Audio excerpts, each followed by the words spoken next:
World Development Report 2014. Risk and Opportunity. Communities as Informal Insurance Networks, with Marcel Fafchamp, Senior Fellow, Stanford University, Freeman Spogli Institute for International Studies. The way communities provide insurance to their members is basically an extension to what happens within the household. In the household, if you have a problem, another member of the household will help you. You are sick, your mom will look after you. You can't go to school, somebody will take care of you. So within the household, people will learn to help each other out. And it's not really necessarily thought of as insurance. If you need a haircut, they will also cut your hair.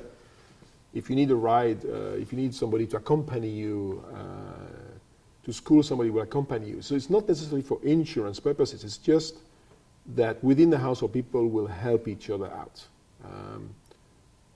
Sometimes anthropologists and other social scientists call this a gift exchange economy. So basically people, when they are in need, they receive help from those who can help them. Of course, that system can, by definition, take care of risk as well. So basically, if you have a shock and you need help as a result of a shock, then that help will come as well.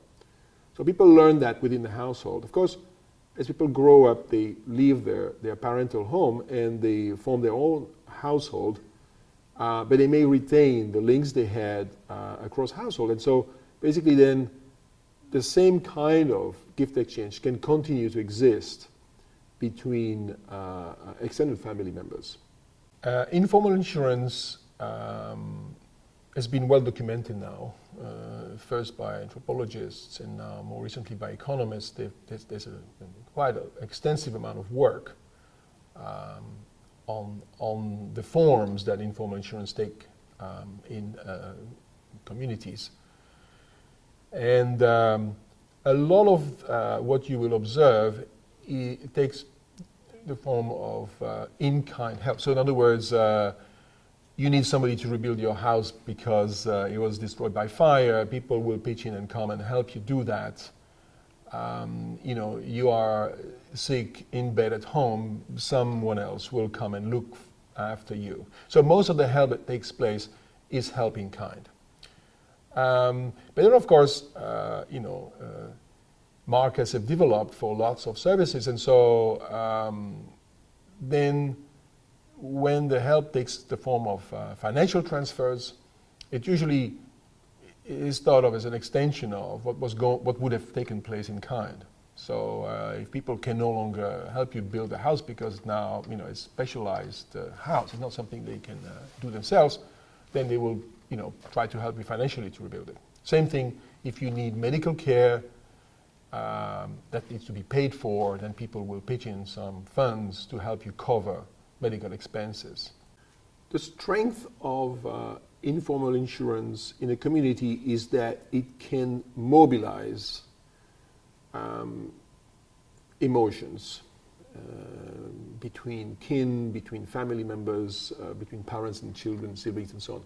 So it can mobilize these emotions to generate essential services because, remember, we're talking about poor communities which face an enormous amount of risk, much more than, say, your average wage earner would face in a developed economy.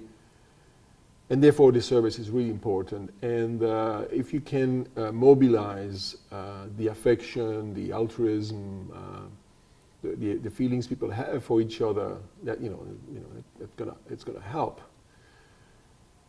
But of course, that might not be enough, and certainly will not be enough for people who don't have close relatives, who cannot rely on their children, who cannot rely on their grandchildren to look after them.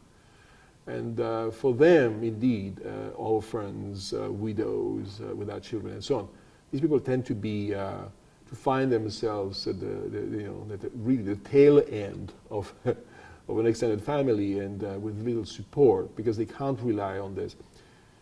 So then, and the same thing will be true for peri-urban or urban people, because they're not necessarily surrounded by their family. So then you have to rely on something else, and there's two main mechanisms that have been discussed in the literature. One is quid pro quo.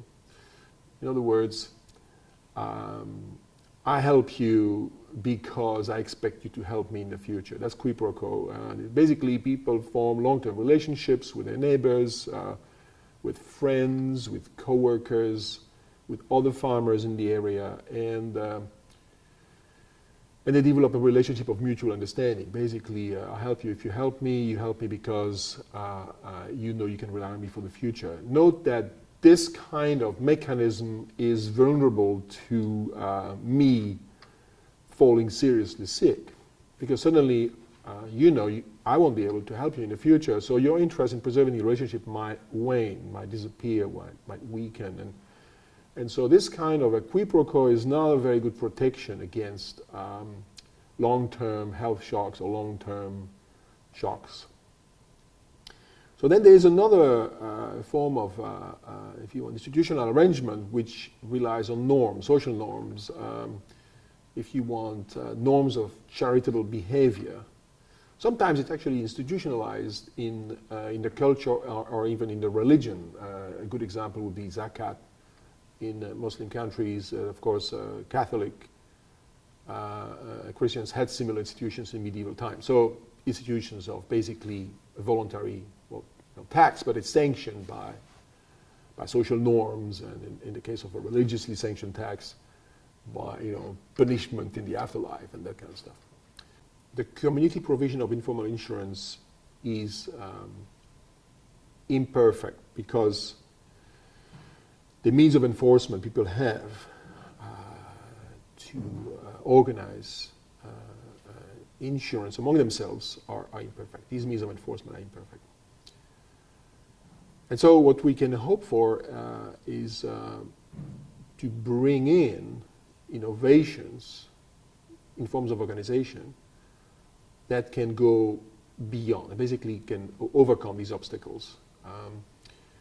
There's lots of, this is an area actually where there's a lot going on. One example that has been studied, very interesting example, are funeral societies.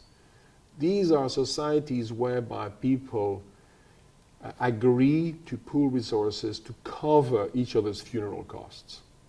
And in agrarian societies, people live a hard life, and I think they derive a lot of satisfaction to know that when they pass away, people will remember them, at least for one day. They will have a celebration of what they did, and they will not just vanish in anonymity just like that. They'll be remembered. And I think that's important, and people all over the world, they organize these funeral societies. And actually, what's interesting about them is that they were also very common in Europe, say 100, 200 years ago. I remember a very interesting study on funeral societies in Sweden, for instance.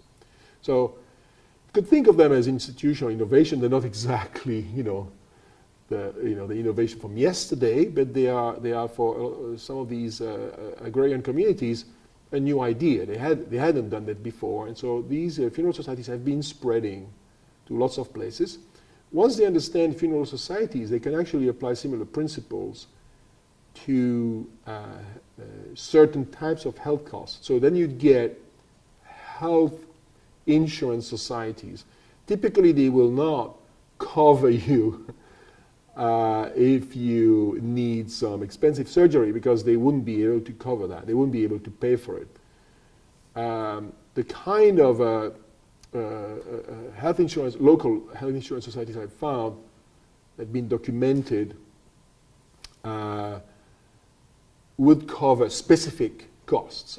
For instance, 2 or 3 days in hospital, which is something that would occur, for instance, if a woman has to deliver a baby, and then has to check in a hospital, there might be some complications, so let's make it 3 days so that they can cover you and the baby for that duration. After that, then the society will not be able to cover those costs. So you get, instead of having, it's the opposite of catastrophic insurance, right? What you get is insurance for small enough shocks, but it doesn't cover you if you have a catastrophic situation that would require costs that the community cannot pay.